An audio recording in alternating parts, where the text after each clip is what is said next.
अऊज़ु बिल्लाहि मिनश्शैतानिर्रजीम बिस्मिल्लाहिर्रहमानिर्रहीम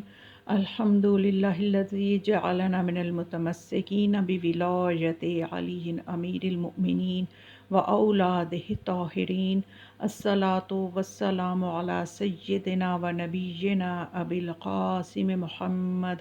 सल्लल्लाहु अलैहि व आलिहि वसल्लम। 4 शबानुल मुअज़्ज़म बहुत ही बाबरकत दिन जो कि हज़रत अब्बास अलैहिस्सलाम से मंसूब है। जनाब अब्बास अलैहिस्सलाम की मारिफत को दिलों में मज़ीद उजागर करने के लिए मौला अब्बास अलैहिस्सलाम का एक मौजज़ा तबरुकन पेश करना चाहती हूँ और एक वज़ीफ़ा जो कि जनाब अब्बास अलैहिस्सलाम को वसीला बना के उनके तवस्सुल से ये वज़ीफ़ा किया जाए तो हाजात भी पूरी होती हैं। और बहुत ही मुख्तसर वज़ीफ़ा है, वो भी आपके लिए मैं हदिया करूँगी। और जनाब अब्बास अलैहिस्सलाम के मोजज़ात और करामात तो यकीनन हद से ज़्यादा हैं, लेकिन यहाँ तबरुकन सिर्फ़ एक मोजज़ा के चूँकि उनका दिन है और हमें ज़रूर अपने तरफ से मौला की खिदमत में हदियतन उनकी मारिफत के लिए कोशिश करनी चाहिए। तो उस कोशिश के उन्वान से मैं आपके सामने जनाब अब्बास अलैहिस्सलाम का आपके लिए एक मौजज़ा बयान करना चाहती हूँ। अल्लामा जलील शेख अब्दुर रहीम तस्तरी कहते हैं कि मैंने करबला में इमाम हुसैन अलैहिस्सलाम की ज़ियारत की। ज़ियारत के बाद मैं हरम हज़रत अब्बास अलैहिस्सलाम में पहुंचा। वहाँ मैंने देखा कि एक बद्दू अपने बीमार लड़के के साथ वहाँ पे आया हुआ था और वो जो उसका लड़का था उसके पैरों पर फालिज का असर था, यानी उस बच्चे के पाँव पे फालिज का असर हो चुका था और सही तरह से चल भी नहीं पा रहा था। तो ज़रिए हज़रत अब्बास अलैहिस्सलाम के साथ उसने आके बांध दिया और रो रो के दुआएं करने लगा। बद्दू का मतलब ये कि वो बताना ये चाहते हैं अल्लामा जलील शेख अब्दुर रहीम कि वो एक अनपढ़ शख्स था जो कि समझ लें कि करबला के नवाही इलाकों से आया में से किसी से आया था और इतना कोई वो पढ़ा लिखा और बाअदब इंसान नहीं था कि जिसको कोई ज़ियारत के आदाब भी पता हों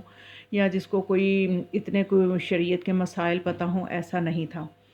तो कुछ देर जब उसने बांधा और रो रो के दुआएं करने लगा, कुछ देर गुजरी कि बच्चा सही और सालिम होकर हरम में बाआवाज़ बुलंद कहने लगा,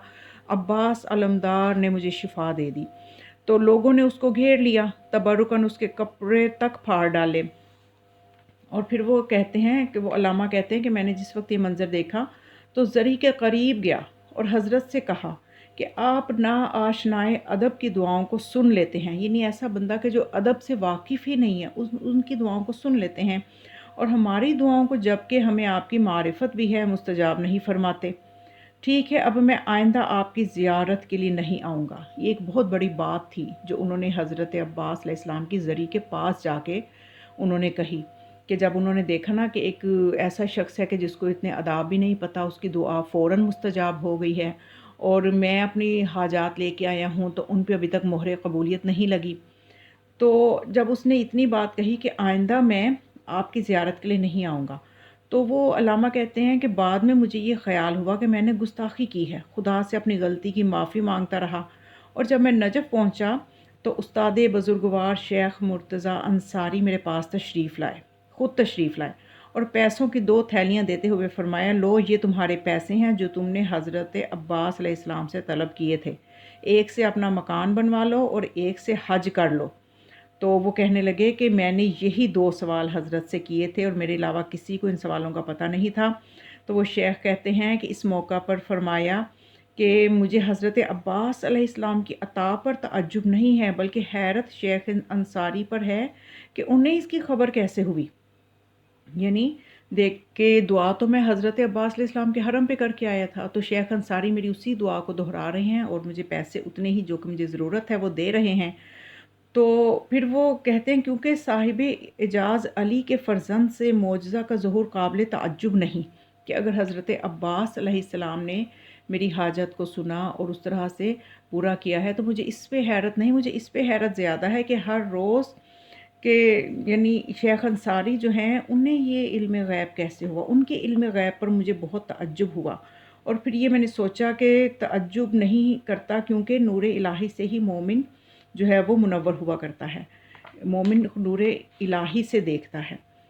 تو یعنی واقعاً اگر ہم سوچیں تو ہمیں سب سے پہلے جو اس در کے سچے غلام ہیں، جو اہل بیت علیہم السلام کے در کے سچے غلام ہیں، شیخ انصاری جیسے بلند پایہ محقق اور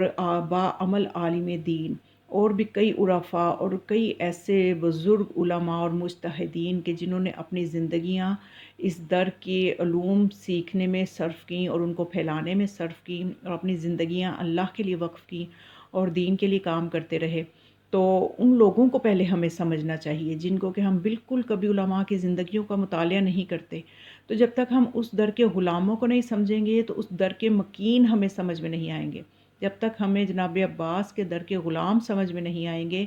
تو ہمیں جناب عباس علیہ السلام کی معرفت نہیں کاملاً ہو سکتی، اور جناب عباس علیہ السلام کی معرفت نہ ہو تو ہمیں مولا حسن اور مولا حسین کی معرفت نہیں ہو سکتی۔ تو یہ درجہ بدرجہ ہے، ہمیں سب جو خالص اس رستے کے چلنے والے سالک ہیں ان سب کو سمجھنا چاہیے،